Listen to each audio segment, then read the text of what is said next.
How we doing, guys? Welcome to DT's Daily. Now on today's show we're going to take a look back at last night's Premier League games. There was only 2 matches, but there was certainly a few talking points. Last piece of news involves Arsenal because Mikel Arteta has said that Shotram Mustafi could well be staying until the summer at least. I represent my fucking self. How we doing, guys? Welcome to DT's Daily. That's right.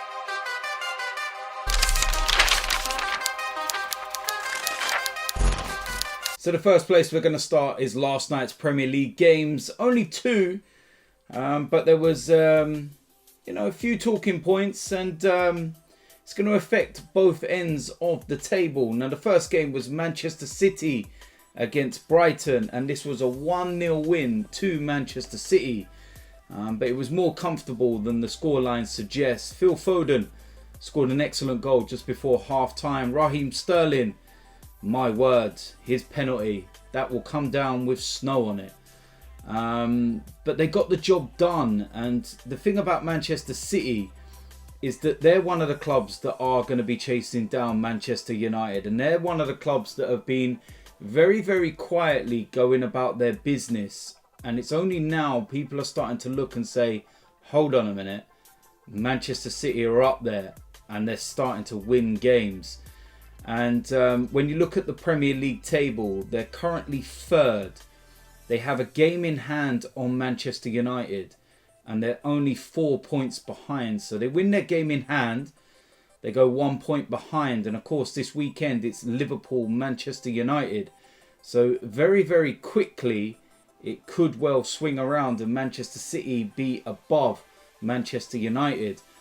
But what you're starting to see now is a little bit of clarity around that top end. And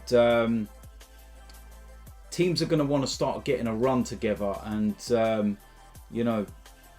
getting a bit of consistency, because this league has just been all over the place. And 1 week you win, lose. And yeah, it's just not been great for anybody, to be honest with you.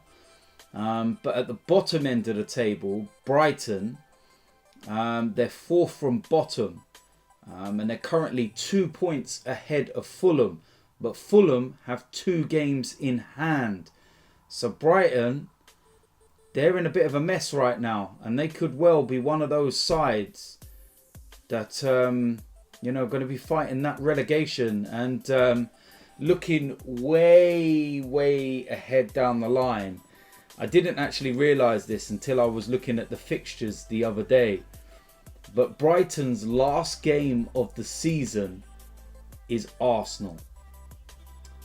And the reason why I sat there laughing and thought about that was instantly Ty's video from last season when he went on to one about Mopai, you're a cheat and I hope you get relegated. If Arsenal were to relegate Brighton on the final game of the season, that video would go viral.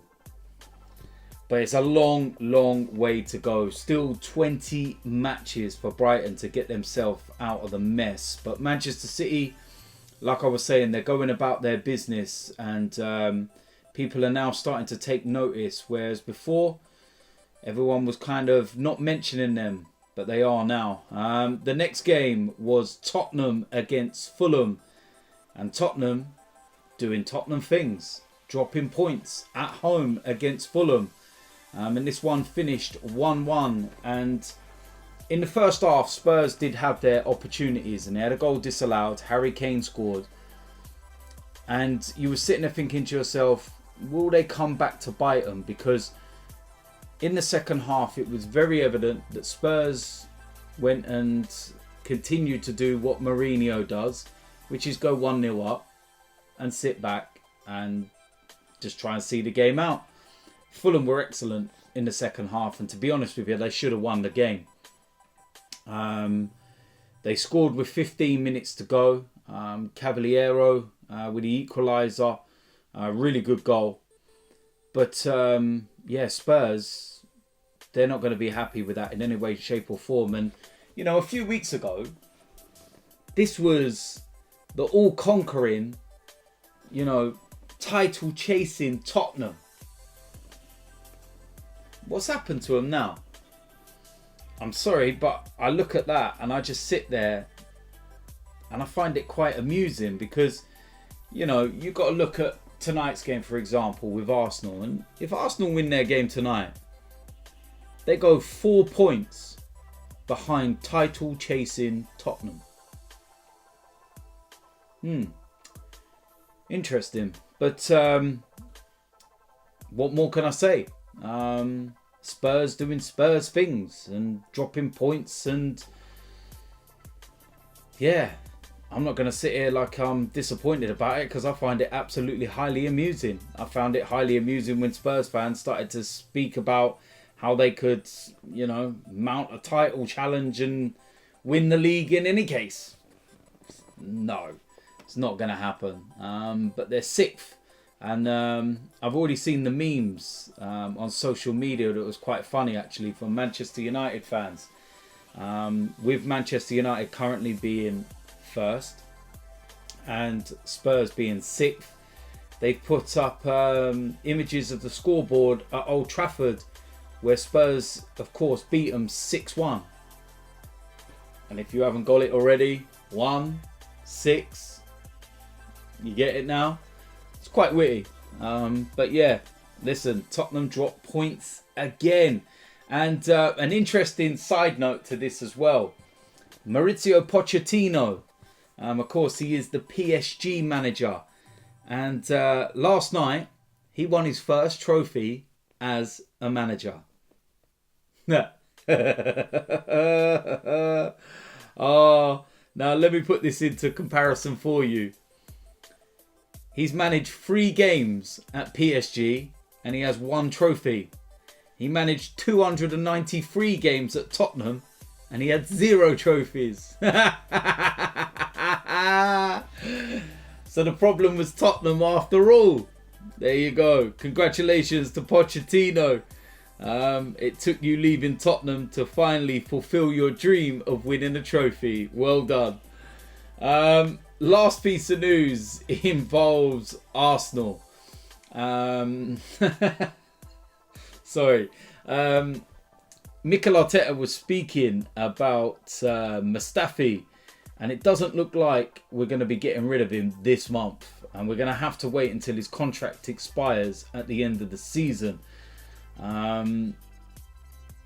Mikel Arteta was going on to say that his future right now is here. I'm trying to help. We have Sokratis that is probably going to leave the club in this window. William Saliba that has already gone on loan. So we don't have that many right now. Gabriel has been out for a period.